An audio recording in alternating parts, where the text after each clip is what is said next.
ಈಗ ದುರ್ಬಳಕೆ ಮಾಡ್ಕೊಂಡಿದ್ದಾರೆ ಅನ್ನುವಂತಹ ಒಂದು ಗಂಭೀರ ಆರೋಪ ಕೇಳಿ ಬಂದಿದೆ. ಹಾಗಾದ್ರೆ 3.5 ತಿಂಗಳು ಕಳೆದ್ರು ಕೂಡ ಇಂತಹ ಒಂದು ಈ ಪ್ರಕರಣ ಯಾಕೆ ಹೊರಗಡೆ ಬರಲಿಲ್ಲ, ಈ ಹಣ ದುರ್ಬಳಕೆ ಆಗಿರುವಂತದ್ದು ಯಾಕೆ ಗೊತ್ತಾಗ್ಲಿಲ್ಲ ಅನ್ನುವಂತ ಪ್ರಶ್ನೆ ಇದೀಗ ಉದ್ಭವ ಆಗಿದೆ. ಅದಕ್ಕೆ ಅಧಿಕಾರಿಗಳ ಬಳಿ ಉತ್ತರ ಇಲ್ಲ. ಯಾಕಂತಂದ್ರೆ ಅವರು ಒಂದಿಷ್ಟು ಹಾರಿಕೆ ಉತ್ತರಗಳನ್ನ ನೀಡಿ ನುಣುಚಿಕೊಳ್ಳುವಂತ ಒಂದು ಪ್ರಯತ್ನವನ್ನ ಮಾಡ್ತಾ ಇದ್ದಾರೆ. ಯಾಕಂತಂದ್ರೆ ಒಂದು ಬ್ಯಾಂಕ್ ಆಗಿರ್ಬೋದು, ಒಂದು ಹಣಕಾಸು ಸಂಸ್ಥೆ ಅಂತಂದ್ರೆ ಅಲ್ಲಿ ಪ್ರತಿಯೊಂದು ರೂಪಾಯಿಗೂ ಕೂಡ ಲೆಕ್ಕವನ್ನ ಇಡ್ತಾರೆ. ಅದಕ್ಕಂತೇಳಿ ಸಾಕಷ್ಟು ವಿಭಾಗಗಳಿದ್ದಾವೆ, ಅದಕ್ಕೆ ಅಂತೇಳಿ ಸಿಬ್ಬಂದಿಗಳಿದ್ದಾವೆ. ಹೀಗಿರುವಂತಹ ಸಂದರ್ಭದಲ್ಲಿನೇ ಕೇವಲ BDCC ಬ್ಯಾಂಕ್ ನಲ್ಲಿ ನಡೆಯುವಂತಹ ಅಕ್ರಮಗಳು, ಅವ್ಯವಹಾರಗಳು ಯಾಕೆ ಆ ನಡೆದಂತ ಸಂದರ್ಭದಲ್ಲೇ ಗೊತ್ತಾಗೋದಿಲ್ಲ, ಅಥವಾ ಒಂದ್ 2-3 ದಿನಗಳಲ್ಲಿ ಯಾಕೆ ಗೊತ್ತಾಗೋದಿಲ್ಲ ಅನ್ನೋಂಥದ್ದು ಸಾರ್ವಜನಿಕರಿಗೆ ಕಾಡ್ತಾ ಇರುವಂತಹ ಯಕ್ಷ ಪ್ರಶ್ನೆ. ಇಂತಹದ್ದೇ ಪ್ರಕರಣಗಳು ಈ ಹಿಂದಿನ ದಿನಗಳಲ್ಲಿ ಏನು ಲೋನ್ಗಳನ್ನ ಕೊಡುವಂತದ್ದಾಗಿರ್ಬೋದು, ಅಥವಾ ಇಲ್ಲಿರ್ತಕ್ಕಂಥ ಸಿಬ್ಬಂದಿಗಳು ಅದನ್ನ ದುರುಪಯೋಗ ಪಡಿಸ್ಕೊಂಡಿದ್ದಾಗಿರ್ಬೋದು, ಮತ್ತು PKPS ಮೂಲಕ ಇಂತಹ ಒಂದು ಹಗರಣಗಳನ್ನ ಮಾಡಿರುವಂತದ್ದಿರ್ಬೋದು, ಎಲ್ಲ ಆರೋಪಗಳು ಕಂಡು ಬಂದ್ರು ಕೂಡ ಆ ಆರೋಪಗಳಿಗೆ ಯಾವುದೂ ತಾರ್ಕಿಕ ಅಂತ್ಯ ಇಲ್ಲಿವರೆಗೂ ಸಿಕ್ಕಿಲ್ಲ. ಇಲ್ಲಿ ಒಂದು ದುರಂತದ ಸಂಗತಿ ಏನಂತಂದ್ರೆ, ಈ ಪ್ರಕರಣ ನಡೆದಿದ್ದು ಮಾರ್ಚ್ ಮತ್ತು ಏಪ್ರಿಲ್ ನಲ್ಲಿ, ಅಂದ್ರೆ ಈಗ ಸದ್ಯಕ್ಕೆ 3.5 ತಿಂಗಳು ಕಳೆದು ಹೋಗಿದೆ. ಈಗ 2-3 ದಿನಗಳ ಹಿಂದೆ ಅಷ್ಟೇ ಇದು ಈ ಬ್ರಾಂಚಿನ ಅಂದ್ರೆ ಈ ಬ್ಯಾಂಕಿನ ಮೇಲಾಧಿಕಾರಿಗಳ ಗಮನಕ್ಕೆ ಬಂದಿದೆ ಅಂತೆ. ಈಗ ಹೋಗಿ ತನಿಖೆಯನ್ನ ಮಾಡಿಸ್ತಾ ಇದ್ದಾರೆ.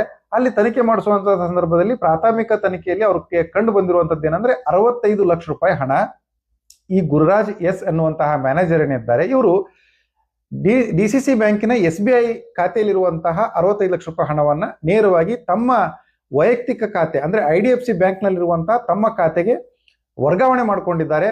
ಅದಾದ ಬಳಿಕ ಅಂದ್ರೆ ರಾಮದುರ್ಗ ತಾಲೂಕಿನಲ್ಲಿರುವಂತಹ ಒಂದು ಬ್ರಾಂಚ್ಗೆ ಅದು ಹಣ ಹೋಗಿದೆ ಅನ್ನುವಂತಹ ಮಾಹಿತಿ ಇದೆ.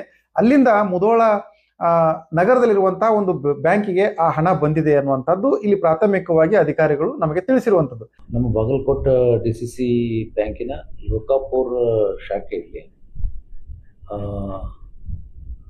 ಶಾಖಾ ವ್ಯವಸ್ಥಾಪಕರು SBI ಖಾತೆಯಲ್ಲಿ ನಮ್ಮ ಬ್ಯಾಂಕ್ ಏನು ಖಾತೆ ಹೊಂದಿತ್ತು ಆ ಖಾತೆಯಲ್ಲಿನ 65 ಲಕ್ಷ ರೂಪಾಯಿಗಳನ್ನು ತಮ್ಮ ಸ್ವಂತ ಖಾತೆಗೆ ವರ್ಗಾವಣೆ ಮಾಡಿಕೊಂಡು ದುರುಪಯೋಗ ಮಾಡ್ಕೊಂಡಿದ್ದಾರೆ. ಸೊ 2-3 ದಿವಸದ ಹಿಂದೆ ನಮಗೆ ಮಾಹಿತಿ ಬಂದ ಮೇಲೆ ನಾವು ನಿನ್ನೆ ಒಬ್ಬ ಹಿರಿಯ ಅಧಿಕಾರಿಯನ್ನು ಒಂದು ಪ್ರೈಮರಿ ಇನ್ಸ್ಪೆಕ್ಷನ್ ಕಳಿಸಿದ್ವಿ. ಸೊ ಇವತ್ತು ನಮಗೆ ಪ್ರೈಮರಿ ಇನ್ಸ್ಪೆಕ್ಷನ್ದಲ್ಲಿ ದಾಖಲಾತಿಗಳನ್ನ ಪರಿಶೀಲಿಸಿ ನಮ್ಮ ಬ್ಯಾಂಕಿನ ಖಾತೆ ಇದ್ದದ್ದನ್ನು ವೈಯಕ್ತಿಕ ಖಾತೆಗೆ ವರ್ಗಾವಣೆ ಮಾಡಿಕೊಂಡು ದುರ್ಬಳಕೆ ಮಾಡ್ಕೊಂಡಿದ್ದಾರೆ ಅನ್ನೋ ಒಂದು ಪ್ರೈಮರಿ ಇನ್ಸ್ಪೆಕ್ಷನ್ ರಿಪೋರ್ಟ್ ಇವತ್ತು ನಮಗೆ ತಲುಪಿದೆ. ಸೊ ಆ ರಿಪೋರ್ಟನ್ನು ಆಧರಿಸಿ ನಾವು ಅವರ ಮೇಲೆ ಬ್ಯಾಂಕಿನ ಸೇವಾ ನಿಯಮಗಳ ಪ್ರಕಾರ ಶಿಸ್ತು ಕ್ರಮವನ್ನು ಕೂಡ ಜರುಗಿಸ್ತೀವಿ, ಮತ್ತು ಏನು ಕ್ರಿಮಿನಲ್ ಮೊಕದ್ದಮೆ ಇತ್ಯಾದಿ ನಮ್ಮ ಸೇವಾ ನಿಯಮಗಳ ಪ್ರಕಾರ ಏನೆಲ್ಲ ಕ್ರಮ ಜರುಗಿಸಬೇಕು ಆ ಎಲ್ಲ ಕ್ರಮಗಳನ್ನು ನಾವು ಜರುಗಿಸ್ತೇವೆ. ಸುಮಾರು ಈ ಹಣ ಸದ್ಯಕ್ಕೆ ಇದು ಖರ್ಚಾಗಿದೆಯಾ ಅಥವಾ ಹಣ ಫ್ರೀಸ್ ಆಗಿದೆಯಾ ಅನ್ನೋದ್ರ ಬಗ್ಗೆನೂ ಕೂಡ ಸ್ಪಷ್ಟವಾದಂತ ಮಾಹಿತಿ ಇಲ್ಲ. ಯಾಕೆ ಅಂತಂದ್ರೆ ಈ ಬ್ಯಾಂಕ್ ಮ್ಯಾನೇಜರ್ ಏನಿದ್ದಾರೆ ಇವರು ಜೂನ್ ತಿಂಗಳಿನಿಂದ ಅಂದ್ರೆ ಜೂನ್ 1ನೇ ತಾರೀಕಿನಿಂದ ಇಲ್ಲಿವರೆಗೆ ಅವರು ಬ್ಯಾಂಕಿಗೆ ಬಂದಿಲ್ಲ, ಕೆಲಸವನ್ನ ಮಾಡ್ತಾ ಇಲ್ಲ. ಕಳೆದ 4-5 ದಿನಗಳಿಂದ ಅವರ ಮೊಬೈಲ್ ಫೋನ್ ಕೂಡ ಸ್ವಿಚ್ ಆಫ್ ಆಗಿದೆ.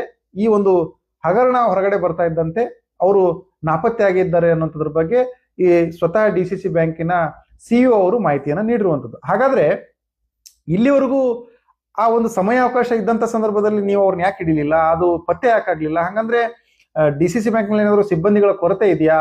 ಇಲ್ಲಿ ಇರುವಂತಹ ಹಣ